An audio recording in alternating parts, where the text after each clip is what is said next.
Timnas Indonesia U23 ketemu lagi sama India dan ya, hasilnya belum bikin senyum lebar sih. Tapi sabar dulu, meski belum sempurna, ada secercah harapan yang mulai kelihatan di balik permainan Garuda Muda. Yang 2 kali ketemu, 2 kali drama. Coba bayangin, dalam seminggu, 2 kali kita bentrok sama tim yang sama, India U23.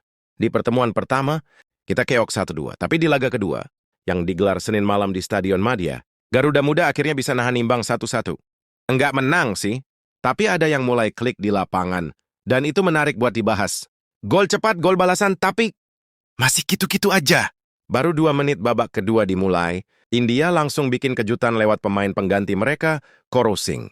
Indonesia sempat kebobolan, tapi bukan Garuda namanya kalau enggak berjuang. Menit ke-71, Doni Tri, Pamungkas, pemain muda. Persija yang satu ini emang lagi on fire senendang. Bebas dengan manis banget dan bikin skor jadi 1-1.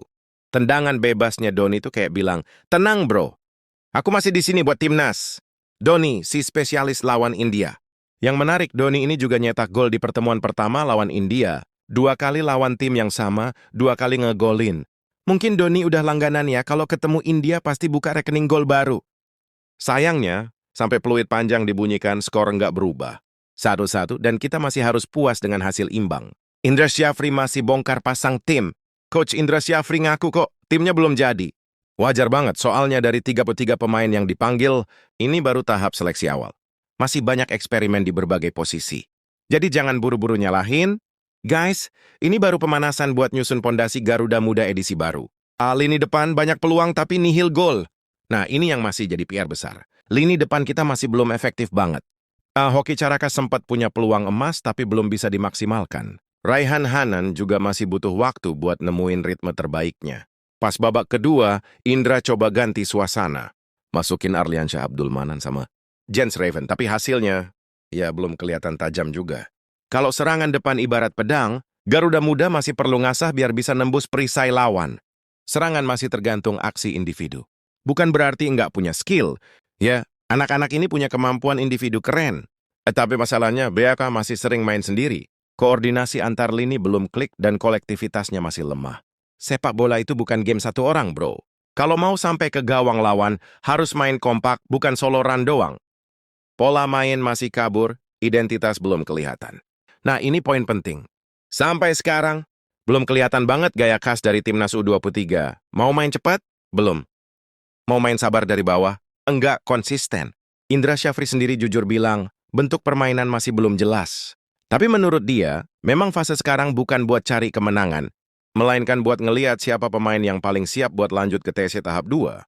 Jadi jangan kaget kalau permainannya belum enak ditonton. Sekarang lagi fase ngefilter, bukan ngegas. Cak, positifnya, semua pemain dapat menit main. Di 2 laga ini hampir semua pemain dicoba. Artinya, semua punya kesempatan unjuk gigi. Dari sini Indra bisa nilai, siapa yang punya mental kuat, siapa yang masih grogi, dan siapa yang siap jadi tulang punggung tim. Jadi meskipun hasilnya belum top, uji coba ini tuh kayak screening awal buat nyari permata di antara batu kasar. Trio gelandang yang bikin optimis. Nah, bagian yang lumayan bikin senyum, lini tengah kita mulai kelihatan solid. Ada trio yang mencuri perhatian. Rivaldo Papahan, Arkan Fikri, dan Tony Firmansyah. Ketiganya tampil energik banget.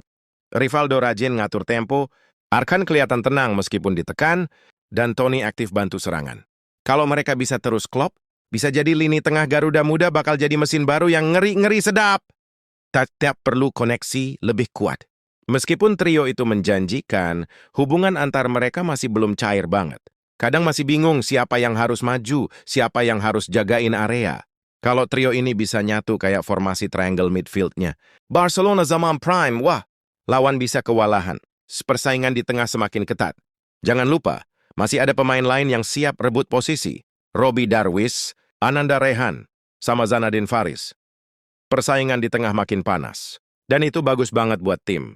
Semakin ketat saingan di latihan, semakin tajam performa di pertandingan.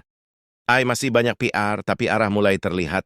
Memang, timnas U23 ini masih jauh dari sempurna, pola belum terbentuk, serangan belum efisien, dan koordinasi masih bolong.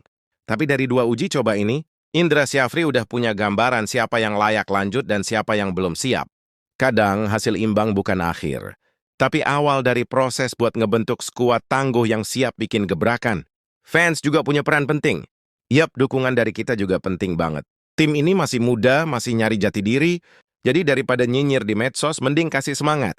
Karena di balik setiap pemain yang berkembang, selalu ada fans yang enggak berhenti percaya. Indra Syafri dan misi membangun fondasi baru. Coach Indra memang terkenal sabar dan visioner. Dia enggak cuma mau timnya menang di uji coba, tapi pengen punya fondasi kuat buat jangka panjang. Dari TC ke TC, dia pengen bentuk tim yang bukan cuma bisa main, tapi juga ngerti filosofi bermain. Mungkin sekarang belum kelihatan hasilnya. Tapi fondasi kuat itu nggak dibangun semalam. Perlu waktu dan proses.